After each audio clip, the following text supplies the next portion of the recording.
जब यहाँ हैं तो वो समय आ चुका है, कहता है कि वह अब भी है जिसमें सच्चे भक्त पिता की आराधना आत्मा और सच्चाई से करेंगे। हालेलुया। क्योंकि परमेश्वर सच्चे आराधकों को ढूंढता है। बाइबल में हम यदि पढ़े तो ऐसा किसी भी जगह नहीं लिखा है कि परमेश्वर किसी व्यक्ति को ढूंढता है। एक ही टॉपिक है, एक ही पार्ट है जो मनुष्य के जीवन में जब रहता है तो परमेश्वर उसको ढूंढता है। हालेलुया। और वो पार्ट है एक सच्चे आराधक का। हमें और यहाँ बाइबल बताती लिखा, क्योंकि पिता अपने लिए ऐसे ही आराधकों को ढूंढता है। परमेश्वर आराधना करने वाले बहुत सारे लोग हैं।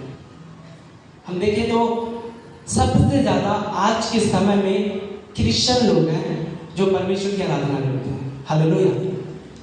आराधना करने वाले बहुत सारे लोग हैं, लेकिन उनमें से परमेश्वर किन लोगों को चुनता है? जो उसकी आराधना आत्मा और सच्चाई से करता है। हालेलुया। परमेश्वर ने कहा, क्योंकि पिता अपने लिए ऐसे ही आराधकों को ढूंढता है। कैसे ही? मतलब जो आत्मा और सच्चाई से उसकी आराधना करते हैं। हमें और परमेश्वर ढूंढता है तो क्यों ढूंढता है? वाई? चलिए हम परमेश्वर की सच्ची आराधना करना स्टार्ट कर दिए।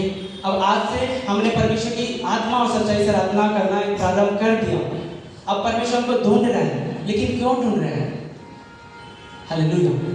क्यों ढूंढ रहा है परमेश्वर? यदि हमको कहीं जाना है, किसी के यहाँ जाना है, हम ढूंढ रहे हैं कि उस व्यक्ति से हमको मिलना है, तो उसके पीछे कारण होता है कि हम उस व्यक्ति से मिल के या फिर उससे सहायता लेंगे, या उसकी सहायता करेंगे, या उससे मेल मिलाप करेंगे। हालेलुया। तो परमेश्वर भी जब हमको ढूंढता है, जब हम उसकी सच्ची आराधना करते हैं, तो उसके पीछे भी एक रीजन होता है। किस लिए? परमेश्वर बिना मतलब का किसी को नहीं ढूंढता। हम बाइबल में पढ़ते हैं तो लिखा है, मांगोगे तो तुम्हें दिया जाएगा, ढूंढोगे तो तुम पाओगे। लेकिन यहाँ जस्ट उल्टा है। परमेश्वर कहता है कि तुम सच्ची आराधना करो, मैं तुम्हें ढूंढता हुआ आऊंगा। आमीन। आमीन। हालेलुया। लिखा है ढूंढोगे तो तुम पाओगे। लेकिन परमेश्वर कहता है कि जब तुम सच्ची आराधना करोगे तो तुमको ढूंढना नहीं पड़ेगा, परंतु मैं तुमको ढूंढता हुआ आऊंगा। आमीन। हालेलुया। तो परमेश्वर क्यों ढूंढता है? हम देखेंगे भजन संहिता उसका 22:22 हम निकालेंगे। भजन संहिता उसका 22:3 हम देखेंगे। परंतु तू जो इज़राइल के स्तुति के सिंहासन पर विराजमान है, तू तो पवित्र है। हालेलुया। देखिए बहुत सुंदर बात है। भजनकार कहता है, परंतु तू जो इज़राइल की स्तुति के सिंहासन पर विराजमान है, तू तो पवित्र है। इज़राइल कौन है? इज़राइल परमेश्वर के वो लोग हैं जिनको परमेश्वर ने चुना कि वो उनकी उपासना करें। हालेलुया। हम बाइबल में पढ़ सकते हैं, पुराने नियम में मूसा को परमेश्वर ने इज़राइलियों के पास भेजा और कहा कि जा इज़राइलियों को छुड़ा मिस्र की गुलामी से, कि वो पर्वत पर जाकर मेरी उपासना करेंगे। आमीन।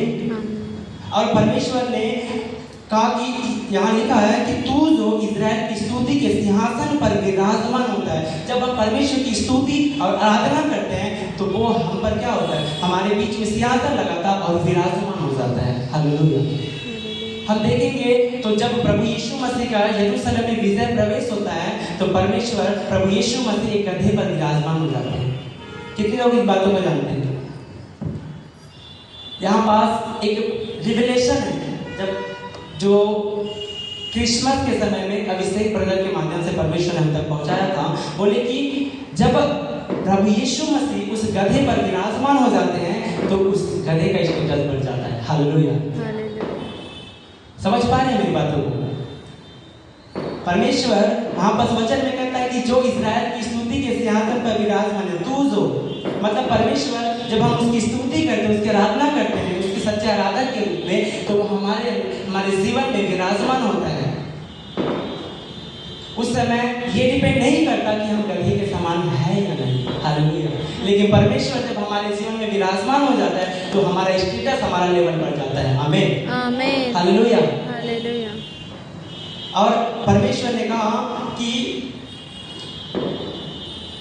वह जहाँ पास में विराजमान होता है, हम एक और यहाँ पास रिवलेशन देखेंगे कि जब उस गधे पर प्रभु यीशु मसीह विराजमान होते हैं तो उस गधे का स्टेटस तो क्या हो जाता है, बदल जाता है। साथ ही हम देखेंगे तो वहाँ बहुत सारे गधे रहे होंगे, ठीक है।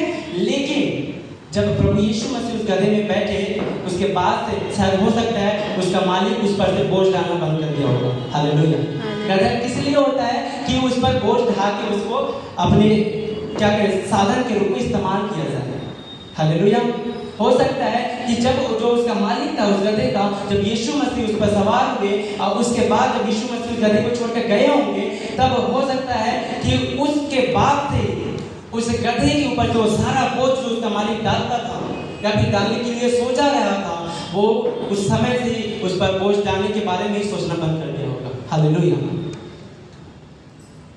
हम भी जब गधे के समान होते हैं, जब यीशु मसीह हम पर विराजमान होता है, जब हम उसकी स्तुति, उसकी आराधना करते, लिखा है इज़राइल की स्तुति में, ऐसा नहीं कि वो हर एक के ऊपर, इज़राइल की स्तुति, जो इज़राइल की स्तुति के सिंहासन पर परमेश्वर की जो स्तुति करते हैं, जो आराधना करते हैं, परमेश्वर पर विराजमान होता है। और बाइबल बताती है कि जब उस गधे के ऊपर प्रभु यीशु मसीह विराजमान हुए तो उस गधे का भी साथ में यीशु मसीह के साथ उसका स्टेटस बढ़ गया। मैं भी एक गधे के समान था, मैं भी नाना प्रकार के नशों में, नाना प्रकार के गंदे कर्मों में फंसा हुआ था। लेकिन जब मैंने प्रभु की स्तुति और आराधना की, तब प्रभु आए और मुझे आपके बीच में खड़ा किया। हालेलुया। कि मैं आज उस परमेश्वर का मैं कलाम आप लोगों तक रख सकूं।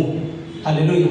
मेरी बातों को समझ पा रहे हैं हम जब परमेश्वर की स्तुति करते हैं, उसकी आराधना करते हैं, तब जाके परमेश्वर हमारे जीवन को बदल देता है। हालेलुया।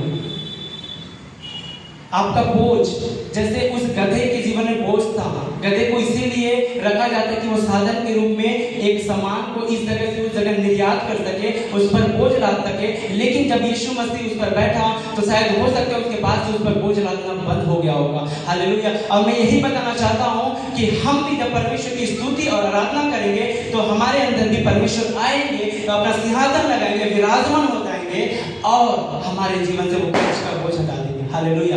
वो हो सकता है कि हमारे जीवन में वो बीमारी का बोझ हो, उस बोझ को खत्म कर देंगे। हो सकता है कि हमारे जीवन में किसी भी अपनी पारिवारिक परिस्थितियों का और किसी भी प्रॉब्लम का बोझ हो सकता है वो परमेश्वर उस बोझ को खत्म कर दे। हालेलुया।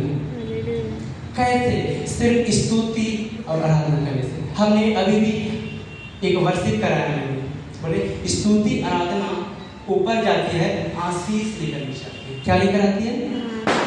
आशीष लेकर नीचे आते हैं। उसी में एक और टॉपिक है, विनती और प्रार्थना ऊपर जाती है लेकिन वो उत्तर लेकर आती है, लेकिन स्तुति और आराधना बाइबल बताती है आशीष लेकर आती है। हालेलुया।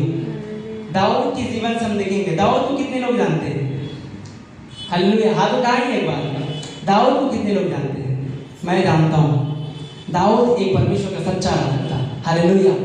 इसीलिए बाइबल बताती है परमेश्वर ने उसको इतना ऊंचा किया कि वो एक भेड़ बकरी चराने वाला साधारण चरवाहा था। जब वो स्तुति करने लगा, परमेश्वर उस पर विराजमान हुए और परमेश्वर ने उसके ऊपर से वो बोझ, वो चरवाहा, बकरी चराने वाला एक चरवाहे का बोझ खत्म कर दिया। वो अपने परिवार में सबसे छोटा गिना जाता था, वो छोटे गिने जाने का वो नाम धरा, का बोझ खत्म कर दिया और परमेश्वर ने उसे भविष्यवक्ता और एक सामर्थ्य राजा के रूप में स्थापित कराया। हालेलुया।